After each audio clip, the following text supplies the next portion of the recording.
Shalom buat kita semua. Kita kembali lagi pada hari Minggu ini, saudara. Semua karena kebaikan dan kasih Tuhan, amin. Mari kita bersatu dalam doa terlebih dahulu. Bapa kami yang baik dalam nama surga, kini kami kembali datang di hadirat-Mu, Tuhan. Kami bersyukur buat segala penyertaan dan kasih-Mu, buat tangan-Mu yang tidak pernah meninggalkan kami sedetik pun, ya Bapa. Kini Tuhan, dimanapun kami berada Tuhan, kami membawa hati kami Tuhan, kami membawa diri kami mau bersyukur, kami mau memuji dan menyembah Engkau Bapa. Kami mau menundukkan Tuhan hati kami pada saat ini Tuhan. Biarlah Tuhan ada bersama-sama dengan kami Tuhan. Bertatalah Engkau dalam ibadah kami Tuhan Yesus. Bertatalah Engkau dalam keluarga kami, dalam setiap hidup kami Tuhan. Terima kasih Yesus, kami sambut Engkau pada pagi hari ini Tuhan. Haleluya, sama-sama kita katakan amin.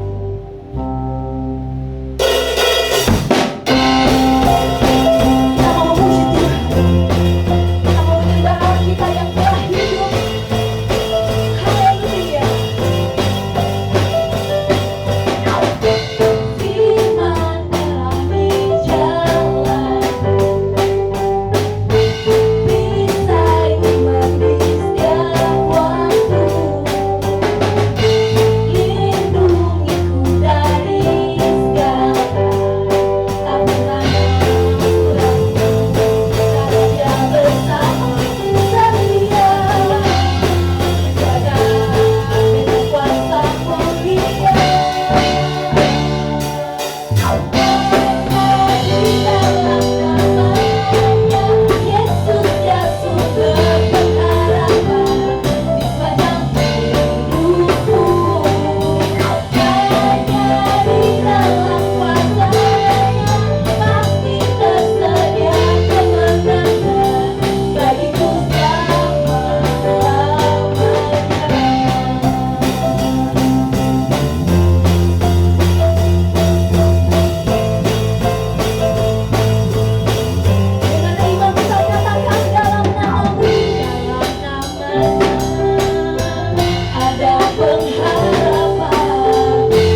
Mari kita bersatu di dalam doa.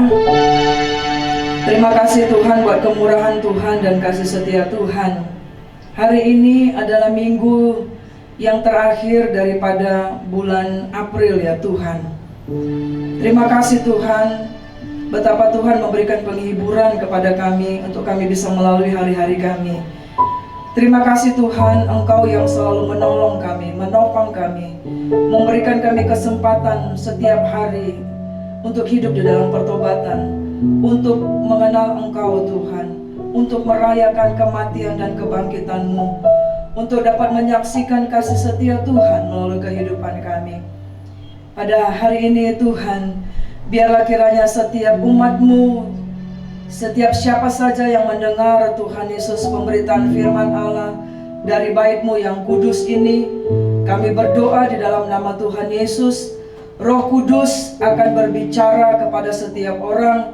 Roh Kudus akan menyentuh setiap hati orang dan memberikan pertobatan, memberikan penghiburan, mengerjakan di dalam setiap hati pikiran jiwa, membukakan mata rohani, membukakan telinga rohani, dan disembuhkan, dipulihkan, dibaharui ya Tuhan.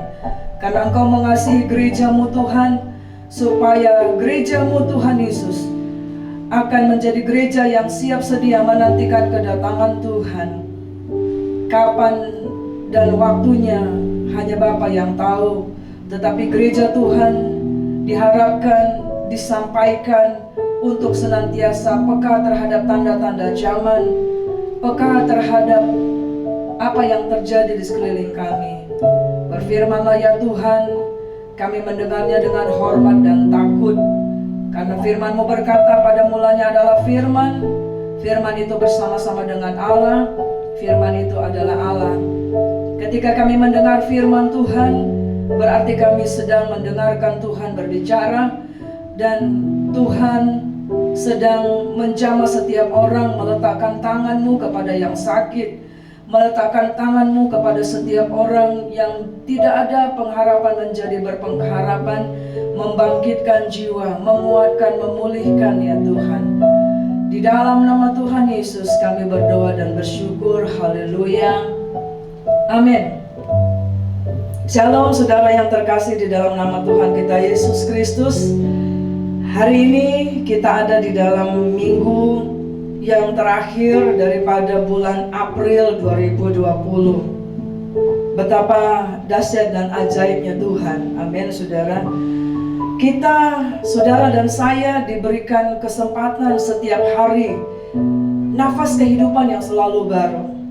Satu kali ada seorang bapak, ketika dia masuk di ICU karena COVID, dan dokter berkata, "Bapak, kami harus memberikan oksigen, ventilator kepada engkau.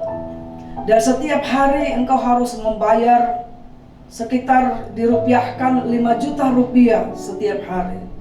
Kemudian bapak ini menangis saudara. Kenapa? Dokter bingung, kenapa kamu menangis Pak?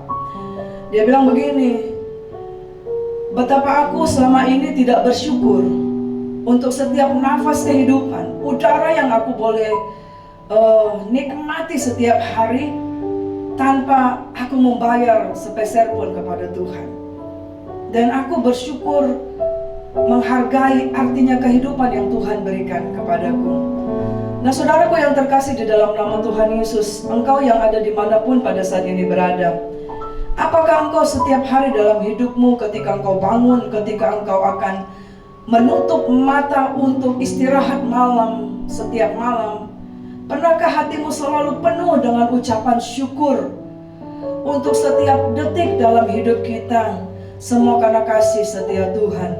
Walaupun kita kadang mungkin dalam keadaan sakit, mungkin kita masih dalam pergumulan, mungkin kita masih dalam situasi yang pada saat ini di mana Indonesia makin banyak daerah-daerah yang diizinkan untuk PSBB, fisikal pembatasan berskala besar ya saudara ya.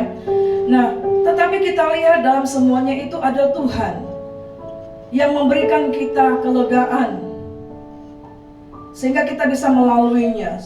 Anak-anak muda bisa tetap daring dari rumah, pegawai-pegawai atau swasta atau pemerintah masih bisa bekerja dari rumah. Kita masih bisa berkumpul dengan keluarga kita.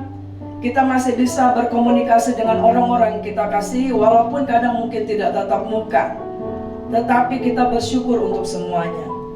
Nah, pada hari ini saudara, tema firman Tuhan itu akan diambil dari kitab Markus pasal yang ke-9 ayat 42 sampai 50. Sudah persiapkan firman Tuhan, ya. Buka Alkitabmu. Markus 9 ayat 42 sampai dengan 50. Saya beri judul kali ini adalah God's will versus my will. Artinya saudara, kehendak Allah lawan kehendak saya. Apa maksud ini? Saudara nanti akan dengar apa maksud yang Tuhan ingin remakan bagi kita pada hari ini. Dan saya mau sampaikan saudara, ketika kami bergumul untuk apa yang Tuhan ingin kita mendengar firman Tuhan pada pagi hari ini, ketika hari Rabu kemarin saudara, Roh Kudus memimpin kami dalam satu doa, dan doanya tidak berkesudahan. Di dalam doa itu saya hampir-hampir merasakan sepertinya melihat jemaat-jemaat Tuhan, melihat kondisi-kondisi yang terjadi. Hampir-hampir saya katakan, Tuhan, saya tidak mampu Tuhan. Tuhan, lihatlah umat-Mu, kenapa masih tetap hidup di dalam dosa? Kenapa gereja Tuhan tidak bisa berdampak bagi kerajaan-Mu? Dan di dalam doa itu, di dalam roh itu, Tuhan memimpin kami. Sepertinya Tuhan selalu menjadi hatinya berduka karena melihat bahkan di daerah-daerah kantong-kantong yang menyebut dirinya kantong-kantong Kristen, ada banyak gereja di sana, tetapi semuanya memilukan hati Tuhan. Ada banyak penyembahan berhala, ada banyak kejahatan di sana, ada banyak kenajisan di sana. Dan saudara, di dalam Rabu malam itu Tuhan memberikan sekali lagi penglihatannya. Dan saya juga tidak mengerti ini berkaitan dengan khotbah-khotbah yang sebelumnya. Jadi saya harap saudara akan melihat khotbah-khotbah sebelumnya, saudara, sharing firman Tuhan yang sebelumnya, di mana Tuhan mengingatkan bahwa kerajaan Allah itu adalah seperti raja, seorang raja yang melakukan pesta pernikahan anaknya, dan semua orang diundang untuk datang masuk dalam kerajaan itu. Tetapi kalau kita ingat firman Tuhan yang kemarin itu saudara, ada respon orang. Yang pertama adalah menolak saudara, menolak sama sekali. Dan itu yang Tuhan jelaskan dalam khotbah kita pada hari ini. Apa itu saudara?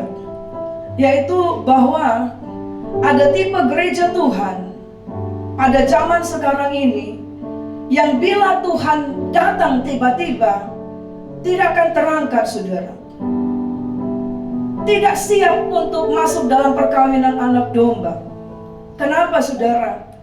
Karena ada sebagian gereja, ada orang-orang yang menolak Tuhan. Penglihatan itu memberikan saya gambaran seperti ini saudara. Kalau waktu yang lalu Tuhan berikan penglihatan bahwa ada gereja Tuhan yang dia tahu firman Tuhan, tapi dia tidak mau pakai pakaian pesta itu, tidak mengindahkan. Kali ini Tuhan kasih penglihatan seperti ini.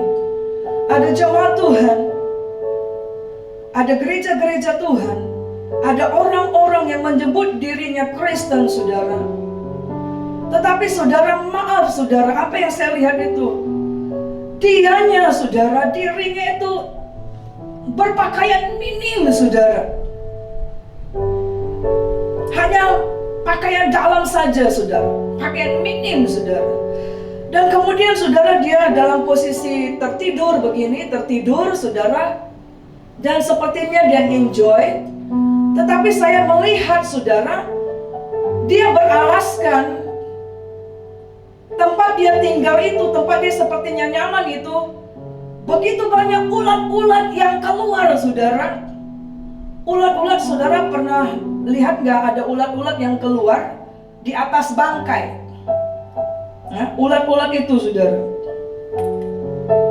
Ulat-ulat itu keluar dan dia sepertinya nyaman.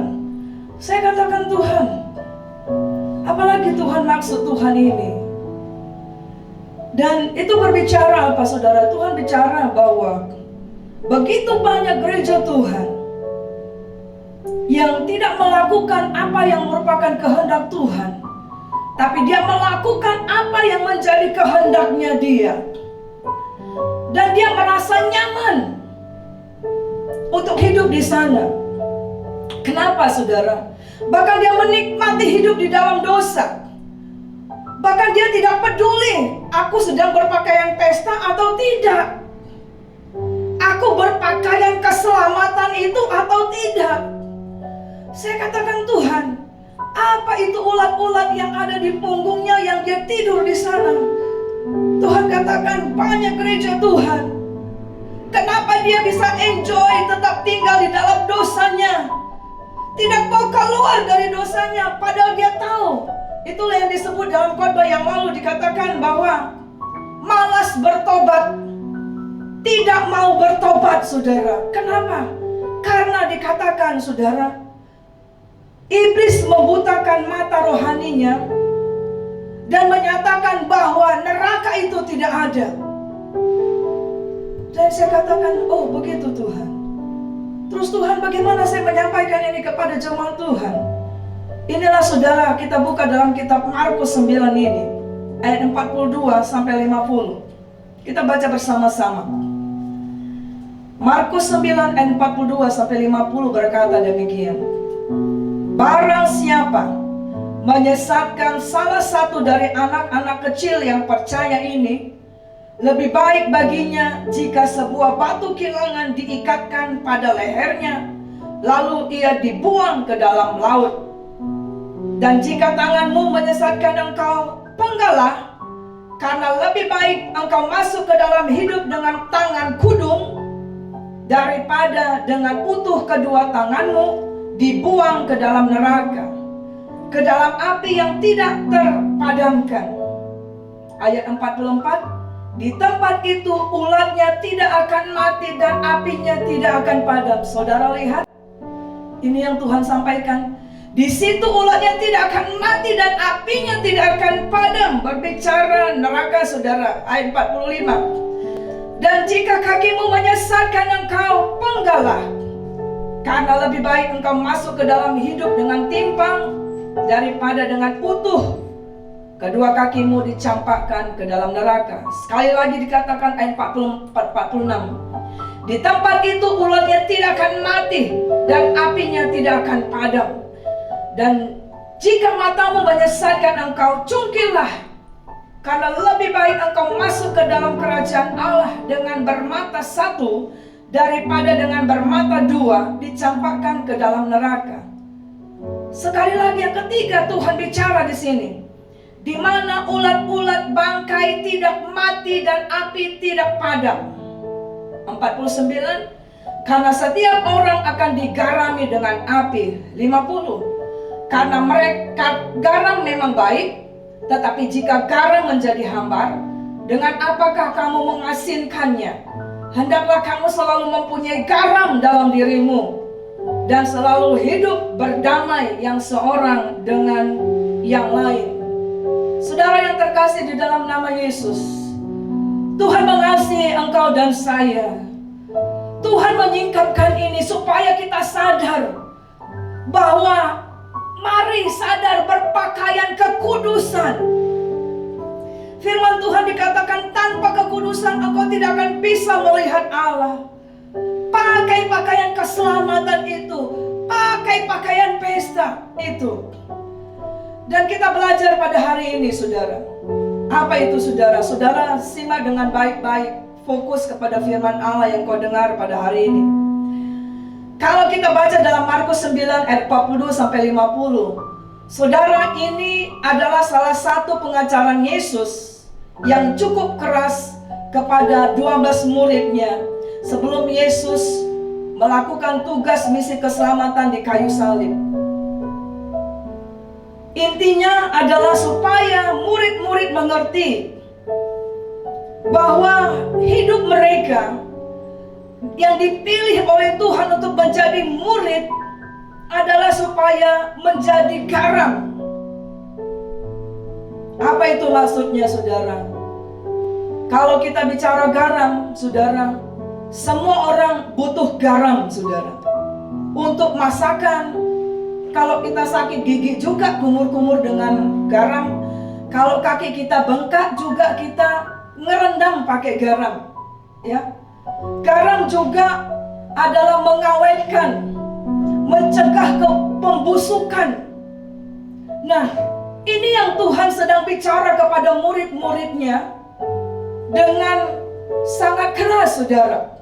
Artinya apa? Bahwa Tuhan sedang bicara ke 12 muridnya bahwa, halo, murid-muridku, gereja Tuhan yang saat ini sedang mendengar, engkau dan saya dibutuhkan semua orang, supaya kehidupanmu dan kehidupanku memberikan kesaksian tentang Yesus yang mati di kayu salib itu, yang pada hari ketiga dia bangkit setelah menyelesaikan tugas menyelamatkan manusia dari dosa, menghancurkan kutub, menghancurkan iblis dan kerajaannya, menyembuhkan yang sakit, mengangkat kita, menguduskan kita.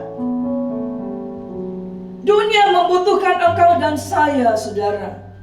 Dan kalau kita lihat minggu kemarin, saudara, makna kebangkitan Yesus, kalau kita baca kisah-kisah kebangkitan Yesus dalam keempat Injilnya, Matius, Markus, Lukas, Yohanes, saudara, setiap kali Tuhan menampakkan diri, bahkan dikatakan selama dia bangkit dari antara orang mati, selama 40 hari Yesus menampakkan baik secara pribadi maupun secara komunitas kepada orang-orang, kepada murid-murid, saudara, dengan begitu banyak tanda. Dan setelah itu, saudara, tidak stop sampai di situ, tetapi selalu kalau saudara akan baca kata-kata Alkitab itu, selalu Tuhan akan mengakhiri, dia berkata demikian, sekarang pergilah kepada mereka, beritakanlah bahwa aku hidup, bahwa Allah itu hidup.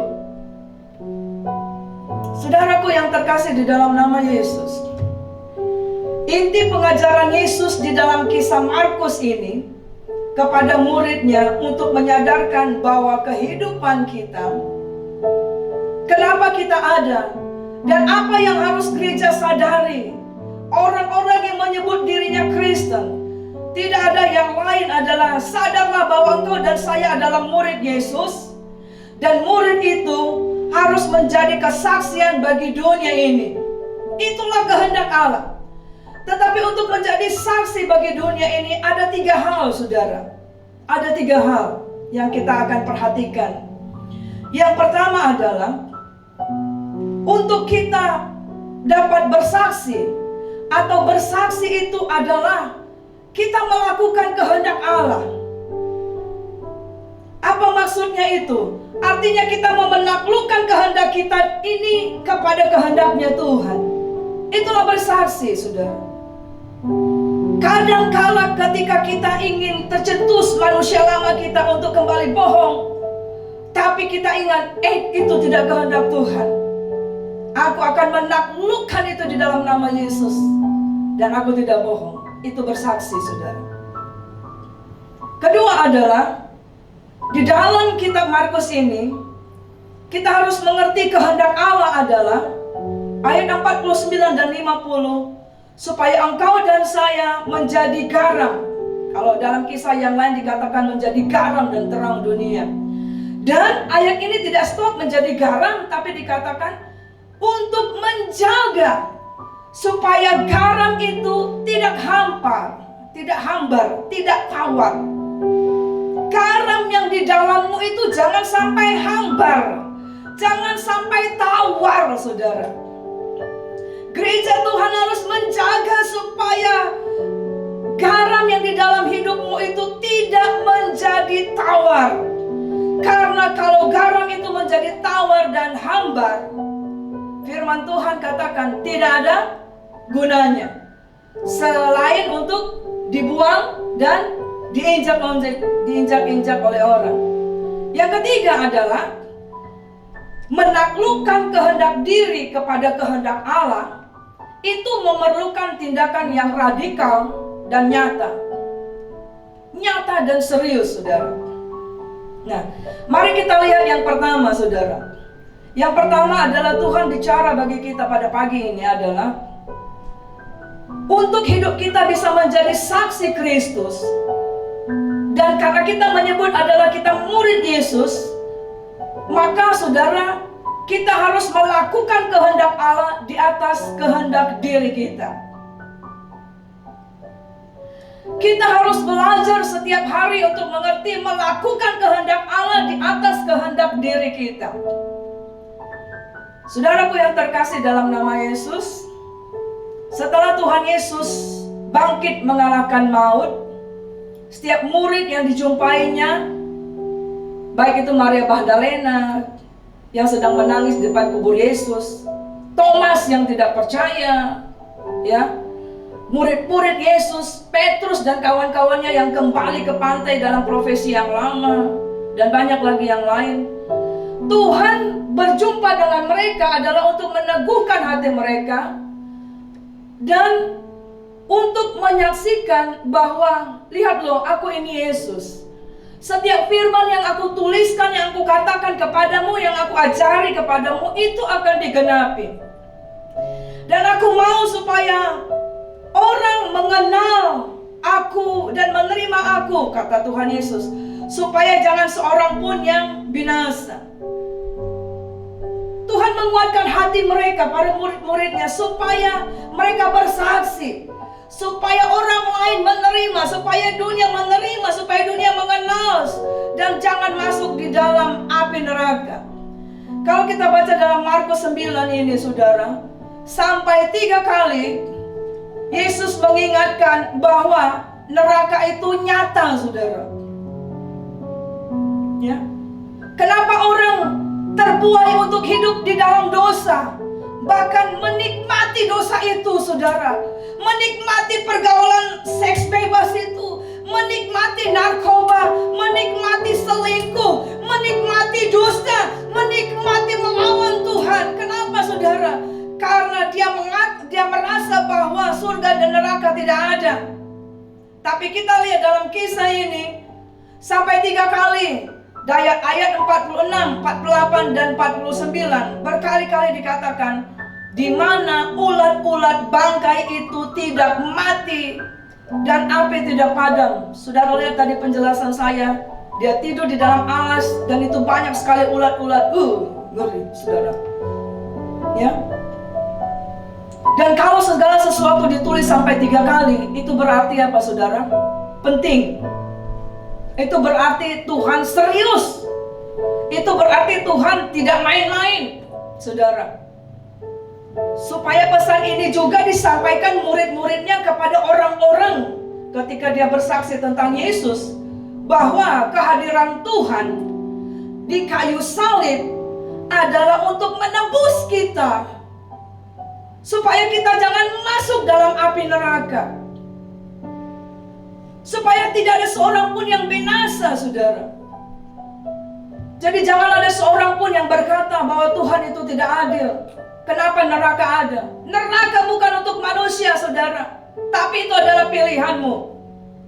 Kenapa, saudara? Kita akan baca dalam Yehezkiel 18 ayat 23 dan Yehezkiel 33 ayat 11. Di situ dikatakan bahwa Tuhan tidak berkenan kepada kematian orang fasik, tetapi pertobatannya. Tuhan tidak pernah suka kalau ada orang fasik yang tidak bertobat untuk mati masuk api neraka. Dan itu sangat miris hati Tuhan itu, makanya Allah mengutus Yesus, saudara. Karena hanya Dia yang bisa menyelamatkan manusia, saudara. Kita akan baca Yehezkiel 18 ayat 23 berkata demikian. Apakah aku berkenan kepada kematian orang fasik? Demikianlah firman Tuhan Allah. Bukankah kepada pertobatannya supaya ia hidup. Ketika masuk dalam pertobatan, disitulah ada kehidupan saudara. Dan itu hanya ada di dalam nama Yesus, karya keselamatan Tuhan. Yeskiel 33 ayat 11 berkata demikian. Katakanlah kepada mereka, demi aku yang hidup, demikianlah firman Tuhan Allah.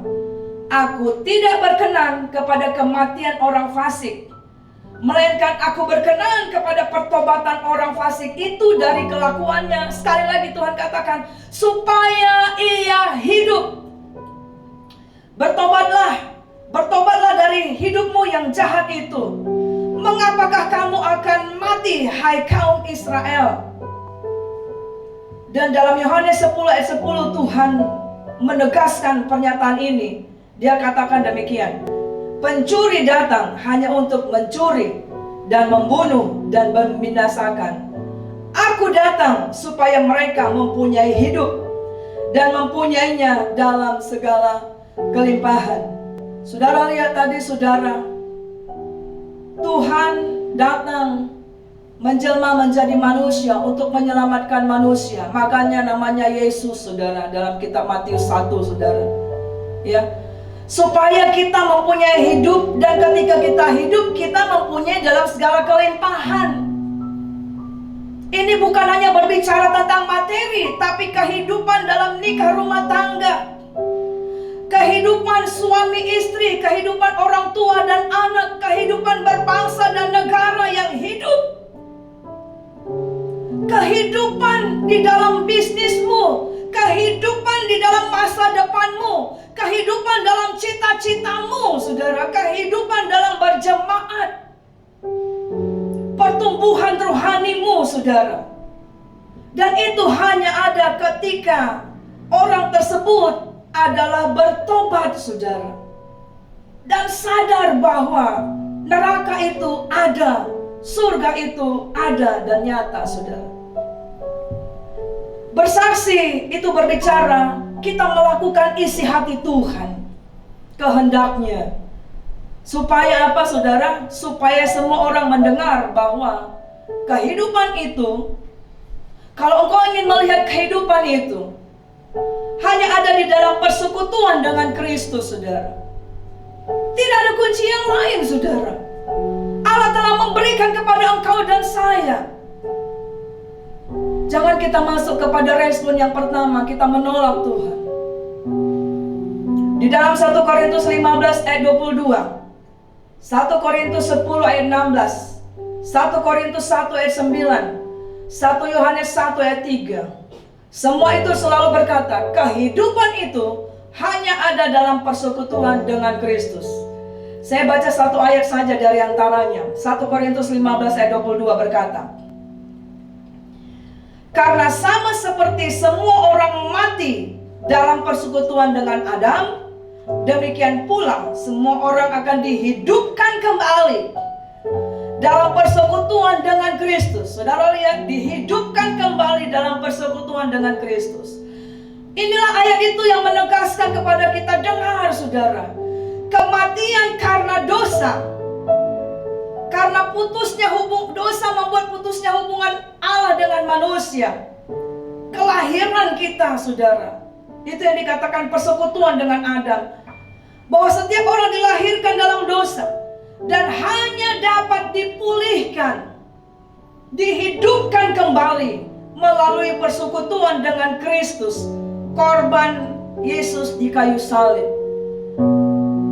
Kehidupan yang sudah mati saudara akan bisa dihidupkan. Rohmu yang mati, pengharapanmu yang mati, jiwamu yang mati, rumah tanggamu yang mati, tidak ada lagi kasih sayang antara suami istri, orang tua dan anak. Di dalam hatimu yang sudah tidak ada lagi hati yang membara untuk bersaksi kepada jiwa-jiwa. Hati yang sudah mati tertutup saudara, yang tidak mau lagi melayani Tuhan. Mungkin kau pernah merasa kecewa. Saudara, tidak ada yang lain saudara. Itu akan bisa dihidupkan kembali hanya di dalam persekutuanmu dengan Kristus. Itu berbicara hidup baru, saudara. Itu berbicara bersekutu dengan Kristus, berbicara komitmen untuk mati dalam kematian Yesus, dibangkitkan dalam kebangkitannya, dan itu berbicara baptisan air.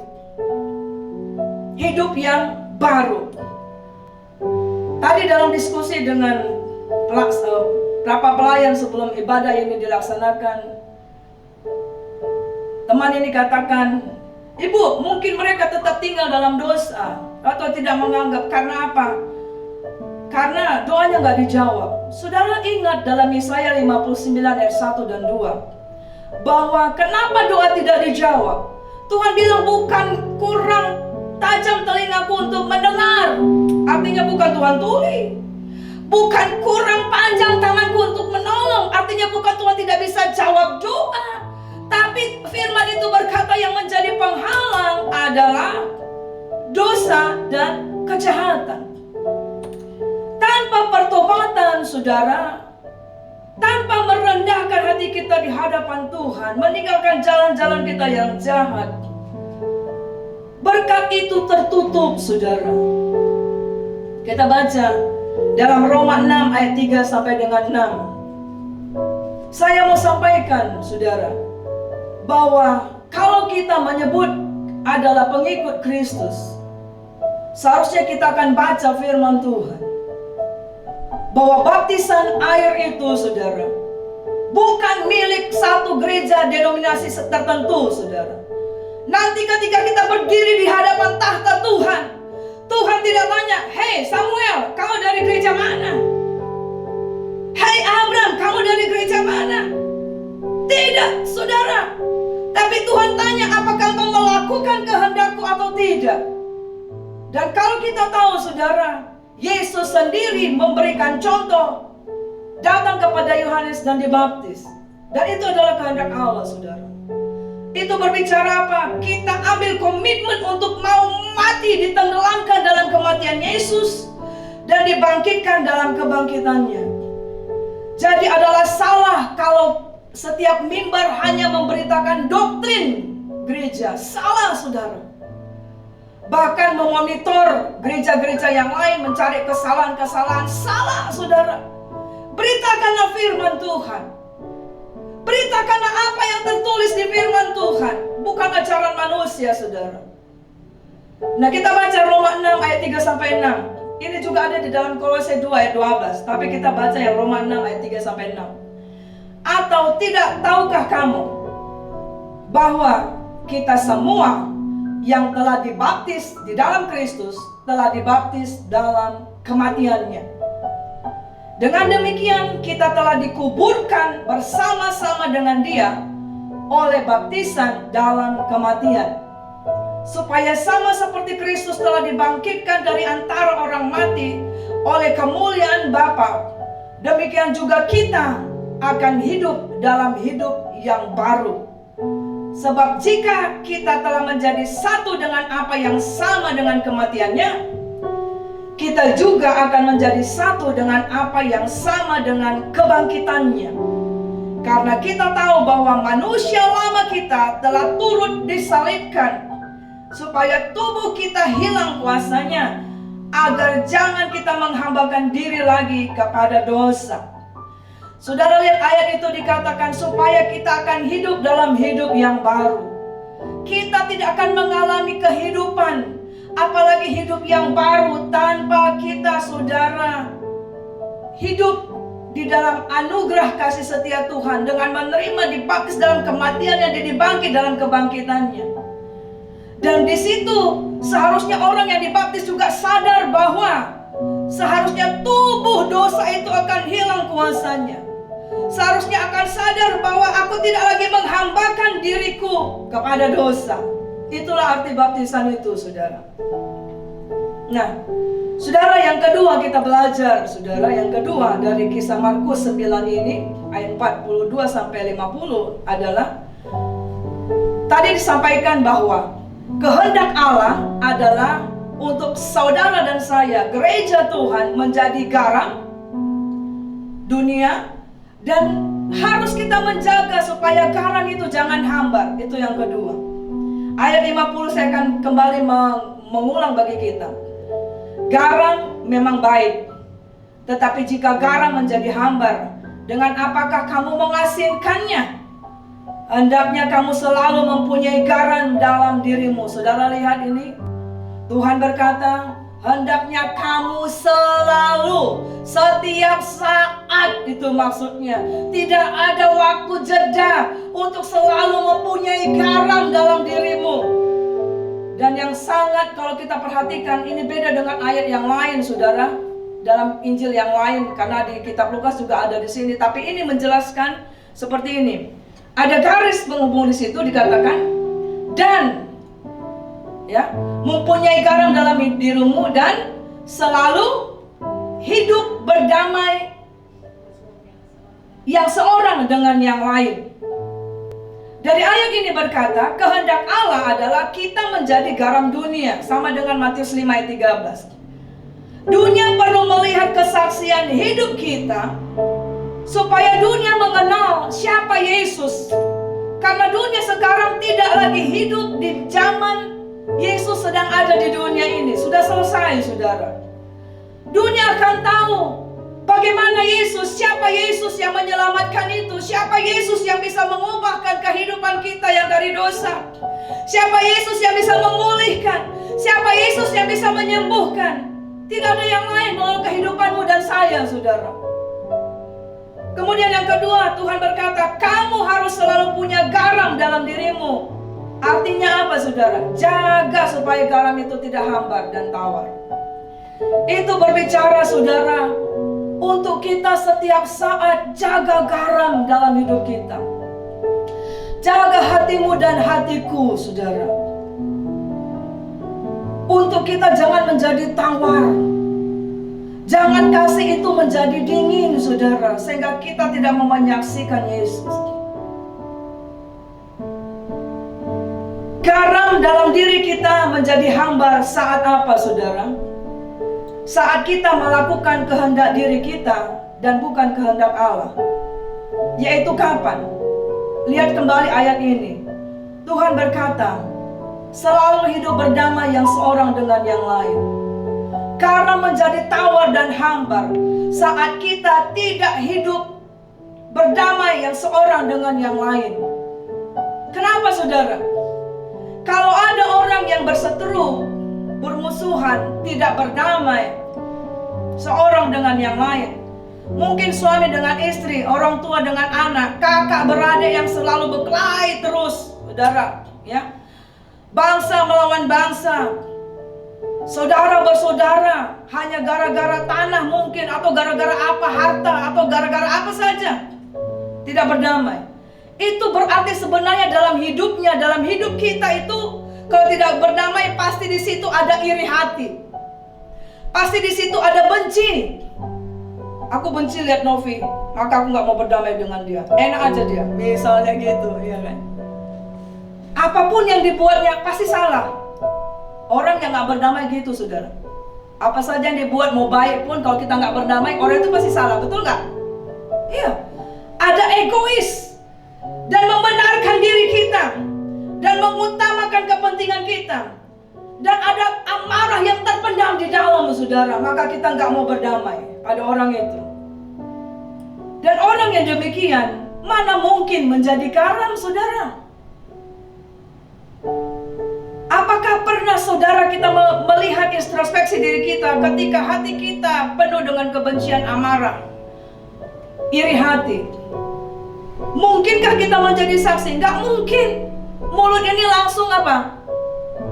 Berikan apa namanya, saudara? Fitnah langsung. Dia gitu kan, Eda, begininya itu.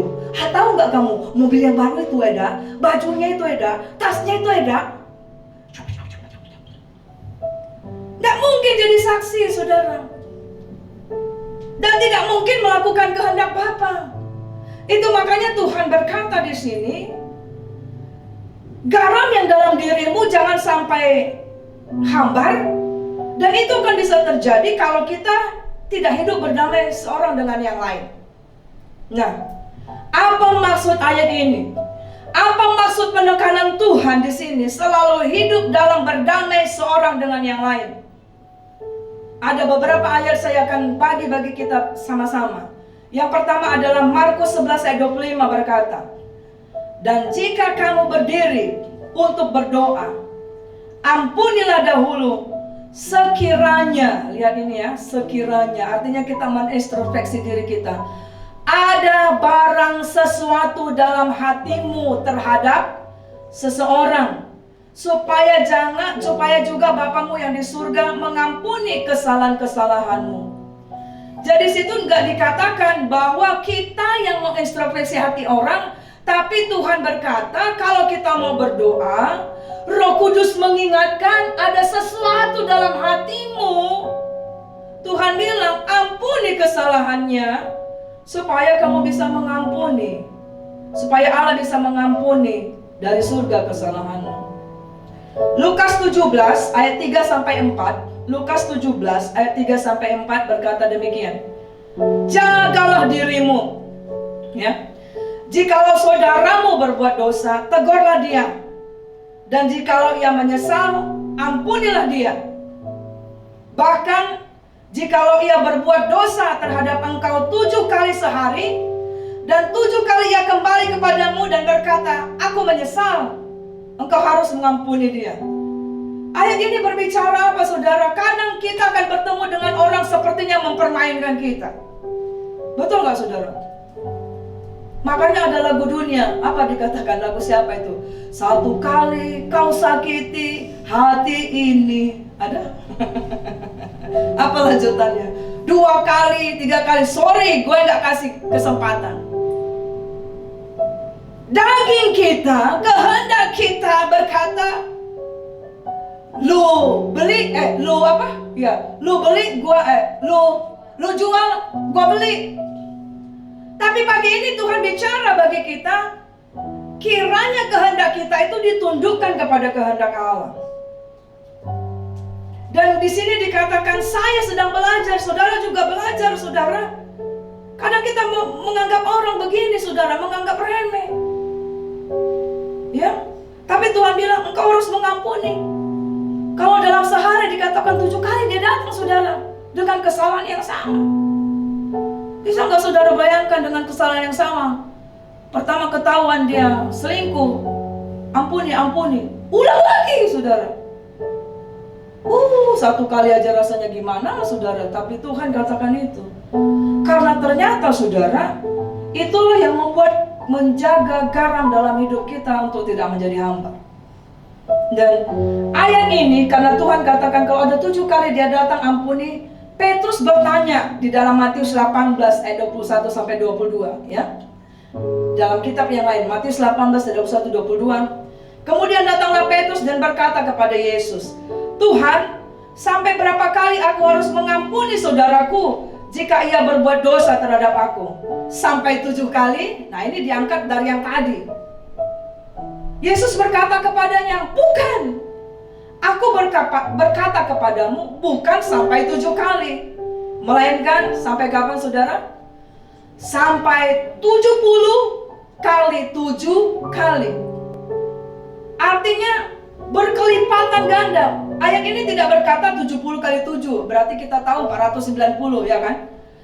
Tapi dikatakan 70 kali 7 kali. Artinya memiliki hati yang selalu rela untuk mengampuni. Dan saudara tahu ini tidak akan bisa kita lakukan dengan keinginan daging kita, kehendak kita, nggak bisa, saudara. Tapi ketika kita menerima karya Yesus, ketika kita ada di dalam hadirat Tuhan, terus berdoa, baca firman dan ibadah, karya Yesus di kayu salib itu yang memampukan kita melakukan ini, saudara. Efesus 4 ayat 26 sampai 27 berkata, Efesus 4 26 sampai 27. Apabila kamu menjadi marah, janganlah kamu berbuat dosa. Janganlah matahari terbenam sebelum padam amarahmu, dan janganlah beri kesempatan kepada iblis. Apa maksudnya ini, saudara? Kalau kita marah, apakah itu kita bisa berdamai dengan orang kita marahi? Nggak bisa. Betul nggak saudara? Tapi di sini maksudnya ini sebelum matahari terbenam. Maksudnya apa? Apakah kita tunggu ya jam 6 nanti matahari, kita bekelainya pagi hari baru bangun? Tunggulah, kan firman Tuhan nanti kalau matahari terbenam, nanti jam 6 sore baru aku datang sama dia, ampuni ya. Bukan gitu maksudnya. Maksudnya begini saudara, cepat berdamai, jangan tunda, jangan katakan nantilah. Saudara, itu maksudnya. Jangan tunda-tunda untuk berdamai. Maka saya diingat dengan firman Tuhan yang saya tidak tulis ini. Dikatakan begini, kalau engkau sedang dalam perjalanan menuju persidangan, Tuhan bilang, di dalam perjalanan berdamai dengan musuhmu. Itu prinsip firman saudara. Matius 6 ayat 12, Lukas 11 ayat 2 sampai 6 sampai 4. Tuhan berkata, dan ini adalah doa yang Tuhan ajarkan kepada kita, doa Bapa kami. Di ujung ayat doa Bapa kami, Tuhan katakan, ampunilah kami akan kesalahan kami, seperti kami juga mengampuni orang yang bersalah kepada kami. Nah, itu yang kedua saudara. Artinya bahwa untuk kita tetap memiliki garam dalam diri kita dan tidak menjadi hambar, tidak ada yang lain, selalu hidup dalam berdamai seorang dengan yang lain. Dan itu dikatakan yang juga akan menjawab doa. Yang ketiga dari ayat ini, dari perikop ini adalah menaklukkan kehendak diri pada kehendak Allah. Itu memerlukan tindakan yang radikal, yang nyata, yang serius. Seringkali ketika saya membimbing dalam konseling, baik itu anak muda, baik itu keluarga. Satu kali kemarin saya mengkonseling ada bapak muda, maksudnya dia bapak-bapak tapi masih muda, dan pergumulannya adalah rokok. Saya katakan, oke, pertobatanmu adalah yang pertama adalah berhenti dari rokok. Terus dia bilang, nggak janji ya Bu. Saudara, sampai kapanpun tidak akan bisa keluar dari sana saudara. Amin saudara. Harus ada tindakan nyata saudara. Kalau kita katakan saya mau bertobat dan menjadi pergumulanmu misalnya adalah rokok, pornografi, dusta, apalagi emosi, itu harus dilakukan, memerlukan tindakan yang nyata saudara. Harus diusahakan, demikian seperti itu. Makanya Tuhan katakan saudara dalam ayat-ayat itu. Nah, apa itu maksudnya saudara? Di dalam Markus 9 ayat 42 sampai 50 saudara, ada 3 area penting yang harus ditaklukkan kepada kehendak Allah. Yaitu dalam ayat 43 dikatakan apa? Yang pertama, tangan saudara. Tangan berbicara apa? Apa yang kita kerjakan setiap hari dengan tangan kita ini? Apakah tangan kita ini sharing firman Tuhan ketika kita buka handphone? Atau kita sedang mengetik caci maki? Satu kali datang di tempat di gereja yang kami layani, yaitu dia mengirimkan hoax di FB sampai dia ketakutan saudara. Saya melayani dia saudara. Hoaxnya kepada pemerintah saudara, sampai dia dikejar saudara. Ya. Apa yang kita kerjakan dengan tangan kita ini setiap hari? Menjadi tangannya Tuhan untuk menyembuhkan orang lain, atau menjadi Tuhan berduka dengan tangan kita ini? Itu makanya Tuhan katakan, jika tanganmu itu apa saudara? Menyesatkan engkau, penggal. Bukan berarti saudara gitu dengan firman ini langsung saudara pergi ke dapur ambil pisau penggal. Bukan, jangan ya, itu aliran sesat. Bukan itu maksudnya. Maksudnya serius saudara, lihat apa yang tanganmu kerjakan itu loh. Ya. Kemudian ayat 45 adalah kaki saudara. Ya. Firman Tuhan bilang, jika kakimu menyesatkan engkau, penggallah. Artinya kenapa kaki? Kaki adalah yang selalu membawa kita kemana kita berada. Kemana kakimu selalu berada? Ke perkumpulan orang fasik kah? Ke diskotik kah? Ke dugem kah? Kemana saudara? Setiap jalan yang di setiap saat kita lalui. Itu yang Tuhan bilang supaya kita serius. Tuhan bilang jika kakimu menyesat engkau penggallah. Sekali lagi bukan berarti ambil pisau engkau penggal kakimu. Bukan gitu saudara. Bukan saudara. Tapi serius perhatikan langkahmu itu kemana saudara. Ayat 47 dikatakan area yang ketiga adalah mata saudara. Dikatakan gitu, jika matamu menyesatkan engkau, cungkilah. Sekali lagi saya katakan, jangan saudara ambil pisau, kerok-kerokan, saudara cungkil matamu. Waktu mengukir alis mata, sekalian cucuk di situ. Bukan.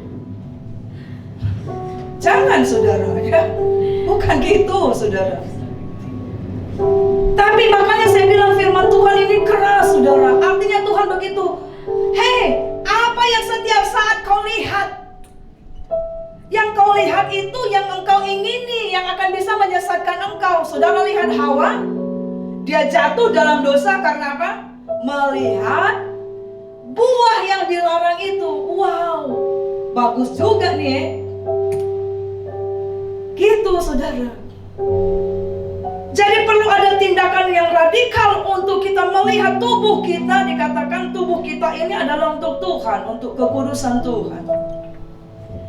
Dan setiap kali kalau kau baca dalam kitab ini, ketika Tuhan berbicara tentang tangan, ayat 44 selalu dikatakan supaya engkau dibuang ke dalam api yang tidak terpadamkan. Ayat 44, ayat 46, ayat 47, 48 dikatakan di tempat itu ulatnya tidak akan mati dan apinya tidak akan padam.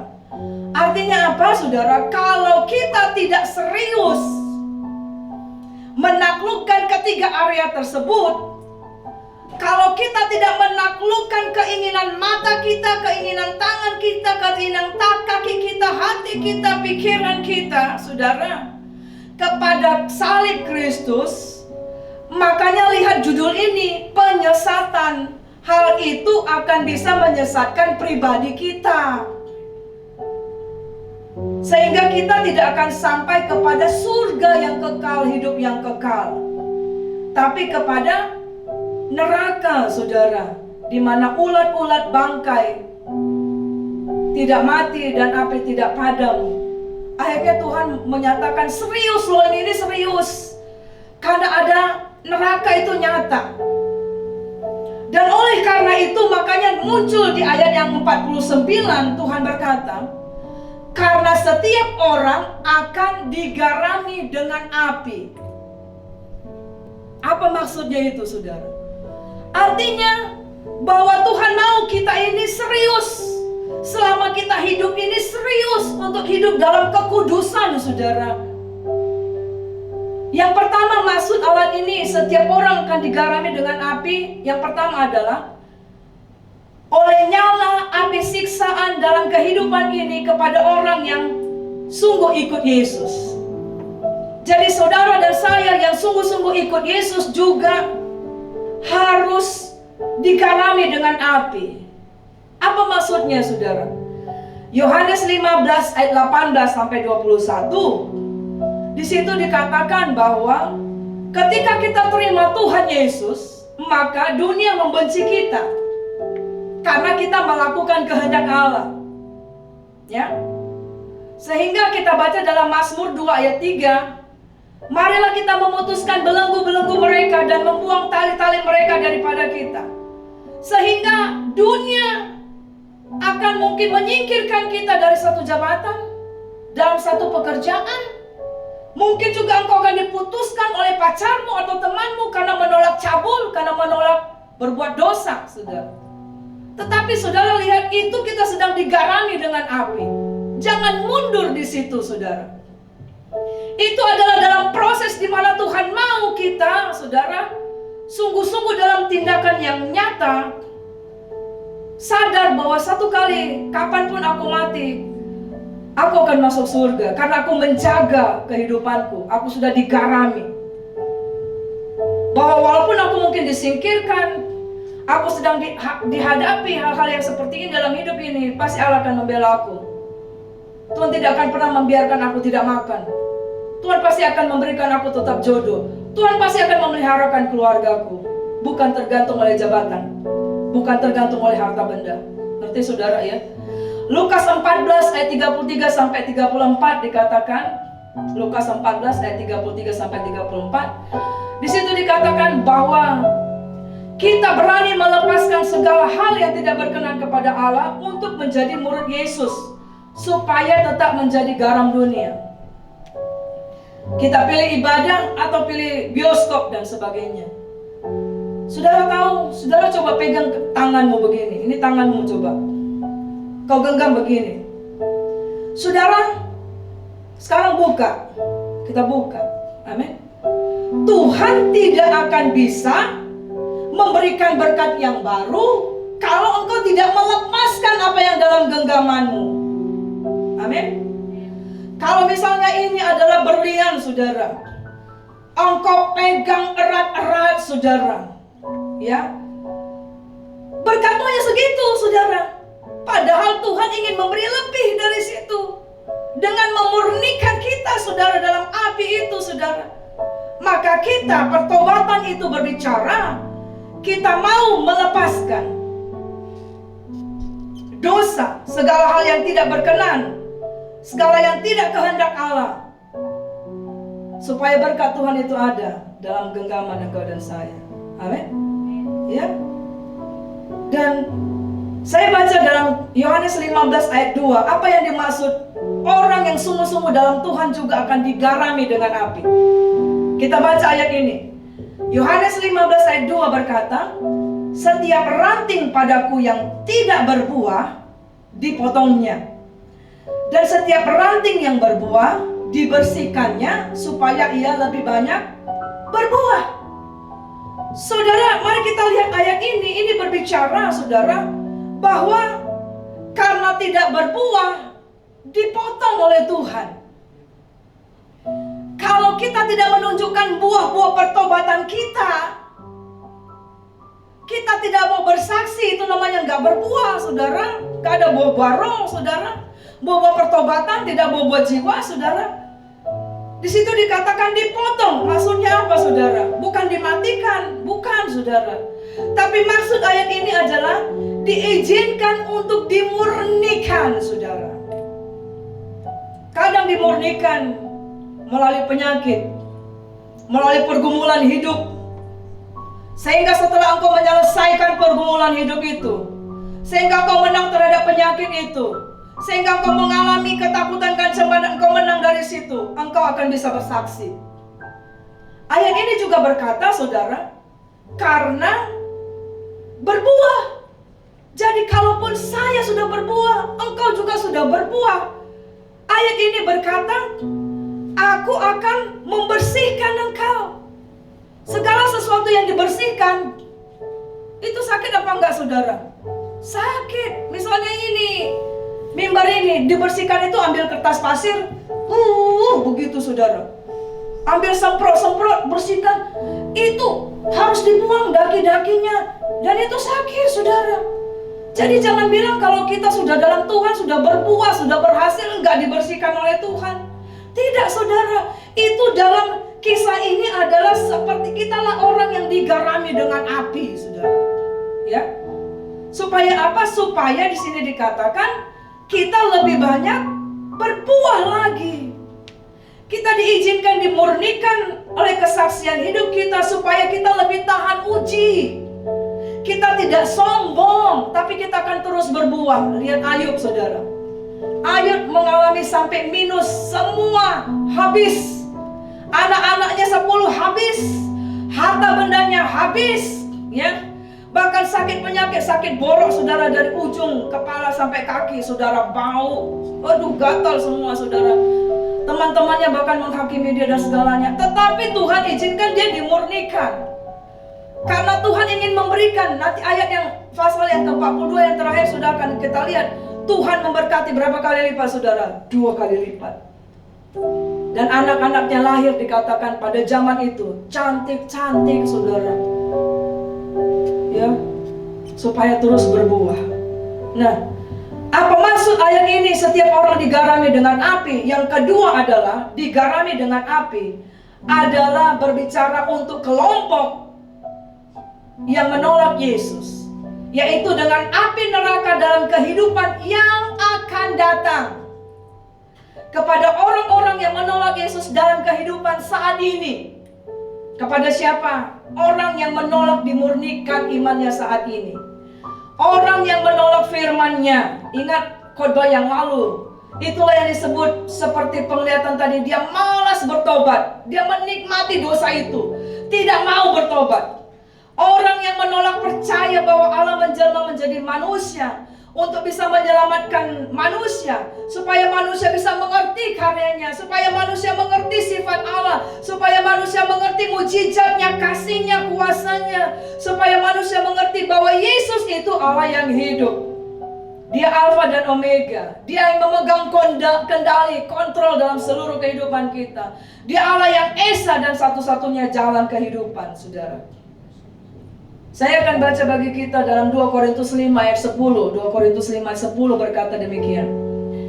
Sebab kita semua harus menghadap tahta pengadilan. Lihat di sini saudara, semua.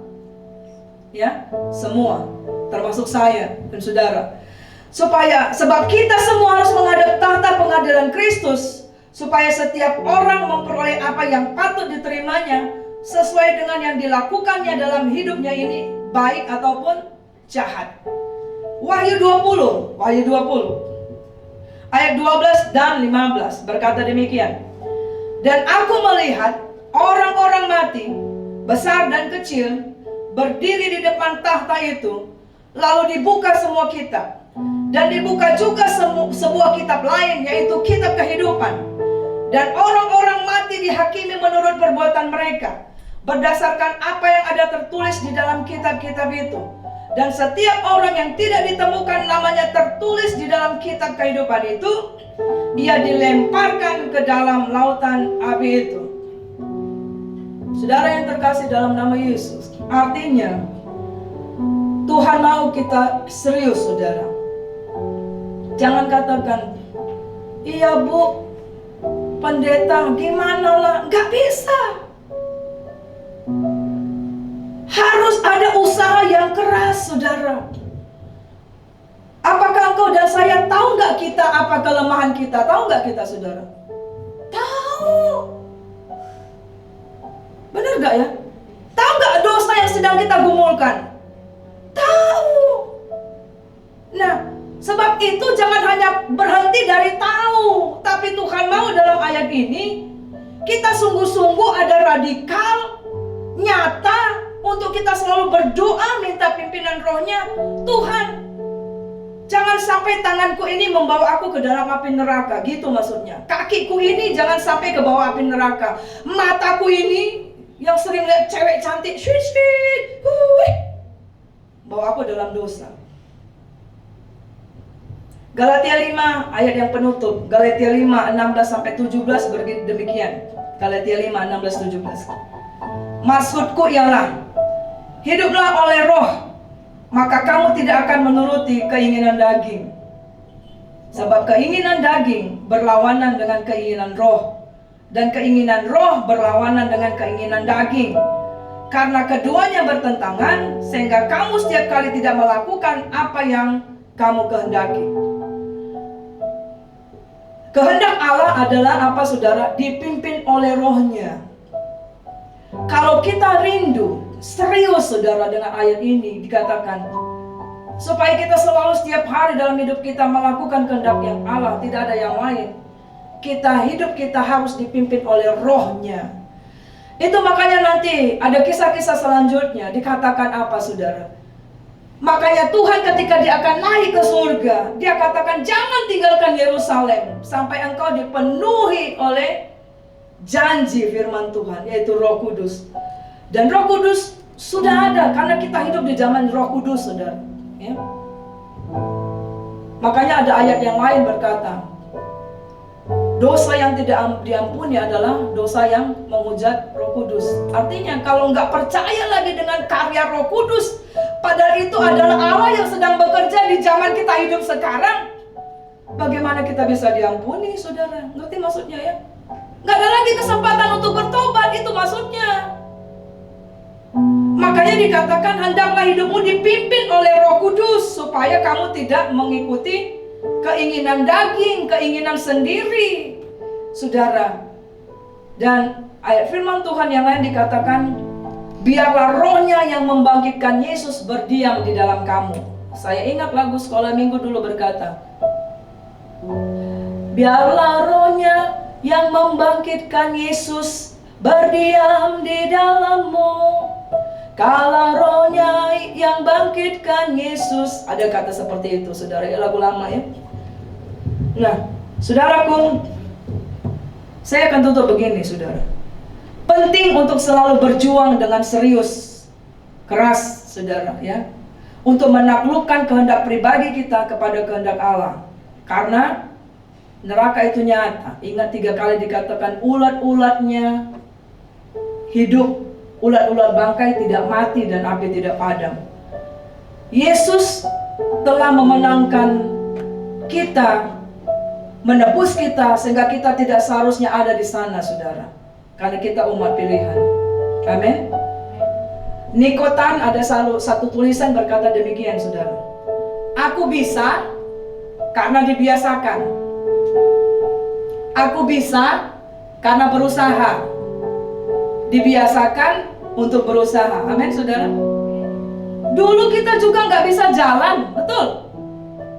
Betul nggak, saudara? Atau kita dulu tiba-tiba gitu lahir dari rahim ibu kita, langsung kita lari. Wah, takutlah, gemparlah rumah sakit, tiba-tiba kita lari, tiba-tiba lompat. Tidak kan? Tapi kan ketika belajar, saudara ingat anak saudara jatuh bangun, ayo, berusaha, saudara. Mula-mula jalannya teroyong-oyong begitu, akhirnya bisa berjalan dengan baik. Itu maksudnya, saudara. Dan selalu ada harapan bagi mereka yang sering berdoa. Amin. Selalu ada jalan bagi mereka yang sering berusaha. Saudara, mari bangkit jiwamu. Mari keluar dari ikatan dosa, saudara. Karena roh yang membangkitkan Yesus itu seharusnya diam di dalam engkau dan saya, dan membangkitkan tubuh kita yang fana untuk melakukan kehendak Allah. Haleluya. Saudara yang terkasih dalam nama Tuhan kita Yesus Kristus, mari kita menyanyikan satu pujian. Menyenangkanmu adalah kerinduan hatiku. Ketika kita rindu menyenangkan hati Tuhan, itu berarti kita sedang mencari dan melakukan kehendak Tuhan, meminta pertolongan daripada Tuhan untuk kita bisa melakukan firman Tuhan. Mari renungkan firman Allah yang kita dengar tadi, saudara, dan jadilah pelaku-pelaku firman Tuhan. Haleluya. Menyenangkanmu,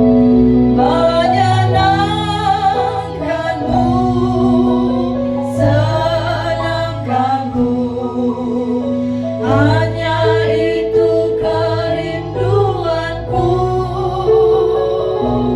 Menyenangkanmu, senangkanmu Tuhan,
firman-Mu ya Tuhan Yesus. Terima kasih Engkau mengasihi kami sehingga kami lepas dari kekekalan api neraka. Sebab itu pimpinlah umat-Mu untuk melakukan kehendak-Mu. Biarlah kiranya Roh-Mu yang membangkitkan Yesus berdiam di dalam kami, sehingga tubuh kami yang fana ini akan dibangkitkan bersama-sama dengan kebangkitan Yesus, dan kami melakukan kehendak-Mu. Meteraikan firman-Mu kepada setiap orang yang mendengarkannya ya Tuhan. Karena Engkau mengasihi kami, Engkau menunggu pertobatan kami untuk sungguh-sungguh dalam hadirat-Mu. Kami buka hati dan menyerahkan hidup kami, keluarga kami, masa depan kami di dalam tangan-Mu. Bahkan berkatilah bangsa dan negara ini, para pemerintah kami, mulai dari presiden sampai dengan lurah, semua berkati Tuhan dengan kasih setia. Terima kasih Tuhan Yesus. Kami akan bersama-sama berdoa yang diajarkan Tuhan Yesus bagi kami. Bapa kami yang di surga, dikuduskanlah nama-Mu, datanglah kerajaan-Mu, jadilah kehendak-Mu di bumi seperti di surga.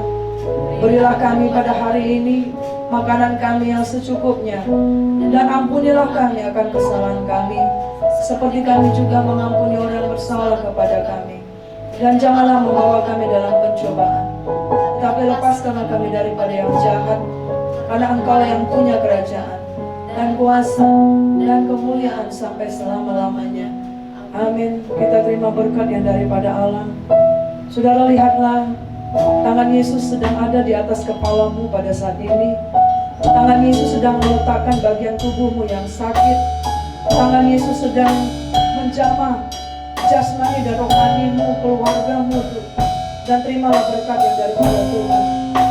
Kasih karunia daripada Allah Bapa, penyertaan daripada Tuhan kita Yesus Kristus, penghiburan dan pertolongan dari Roh-Nya yang kudus akan menyertai gereja Tuhan untuk membuat kita tidak bercacat sampai Maranatha Yesus datang, yang memampukan kita menjadi pelaku-pelaku firman Tuhan, yang membuat kita hidup dalam pertobatan dan menghasilkan buah-buah pertobatan dan buah-buah roh, dan menyenangkan hati Tuhan, hidup berkemenangan dalam kematian dan kebangkitan Kristus. Pulanglah, berhasillah, berjalanlah di dalam kasih dan kehendak Tuhan.